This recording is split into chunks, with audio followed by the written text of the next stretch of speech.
রাতে বন্ধুরা, আশা করি তোমরা সবাই ভালো আছো। আজকে হচ্ছে আমার বোনের এক্সাম, তাই ওকে আমি এক্সাম দিতে নিয়ে যাচ্ছি। তো আমরা টোটোতে উঠে আমরা রওনা হয়ে পড়েছি। যেতে যেতে এই যে কৃষ্ণচূড়া গাছটা এত সুন্দর লাগে, তাই ভাবলাম একটা ক্লিপ নিয়েই নিই।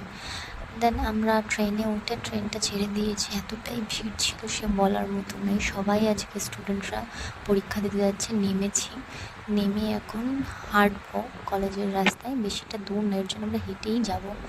তো এখন বোনকে আমি এক্সাম হলে ছাড়বো।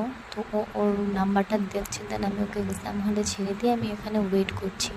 অনেকটা সময় হয়ে গেছে, ওর পরীক্ষা অলমোস্ট শেষের সময়। তো আমি এখন যাব, ওর সঙ্গে দেখা করব। তারপরে আমি আরও একটু দাঁড়ালাম, গরমে একদম অবস্থা কাহিল হয়ে গেছে। তারপর ট্রেনে উঠে নেমে বাড়ির দিকে যাব। টুকটুকিতে উঠলাম, ওঠার পরে এখন আমরা নেমেও গেছি, বাড়িতে চলে এসেছি। এতটাই গরম আর ভালো লাগছে না। টাটা টাটা বন্ধুরা, তোমরা সবাই